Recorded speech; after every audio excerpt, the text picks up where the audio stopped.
Could y'all talk about how producers and songwriters should work together and how they should go about pitching the songs they make? Donnie Bravo says he feels limited playing melodies on Push.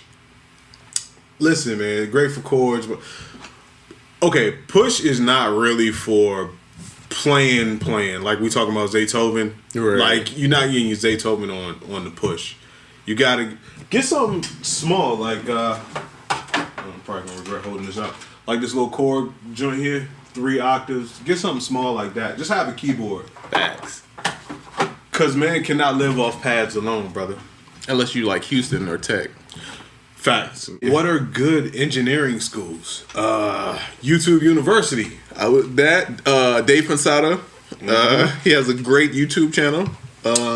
SoundOracle.net, mixing tutorials. Thanks. Internships. In all honesty, I don't have anything against engineering schools. I'm pretty sure you learn how to engineer your ass off, but as somebody that didn't go to school for any of this stuff, it's like college. You gotta have a plan. Right. Like somehow to utilize going to that school for more than just what you learn. Because honestly, man, you can get courses now.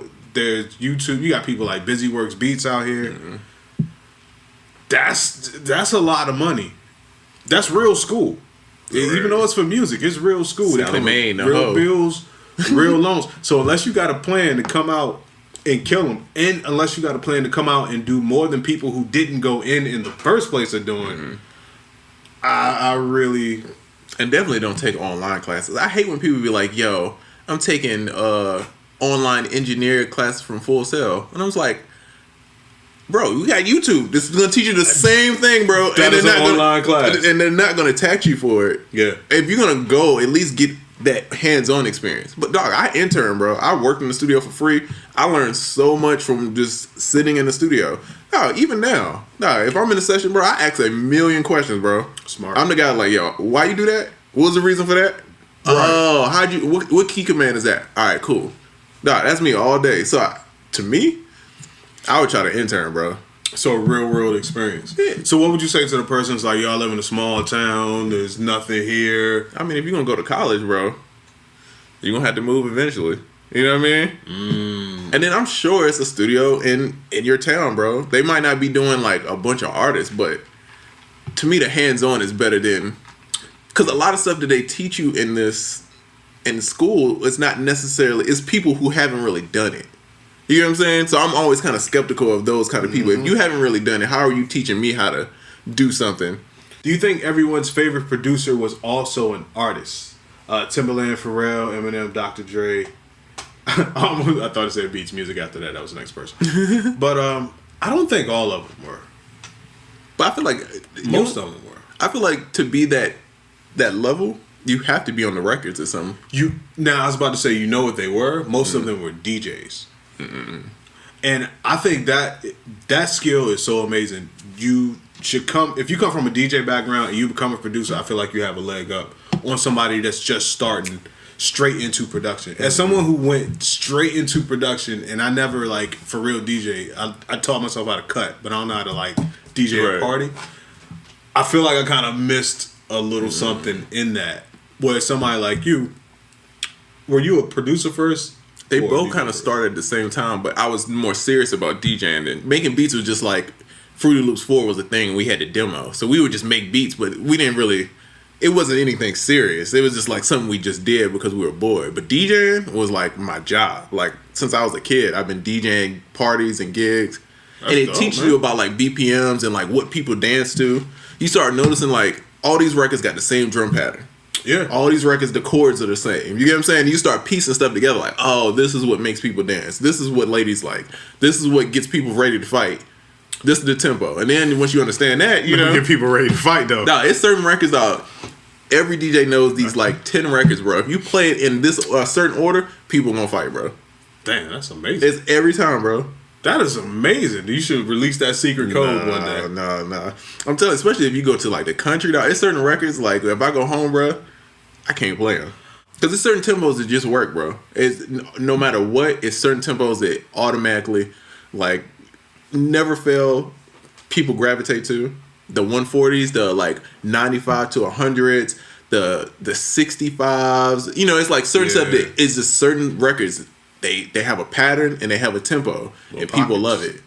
And you'll start understanding the more you DJ, like, oh, these are very similar. These songs are damn near the same song.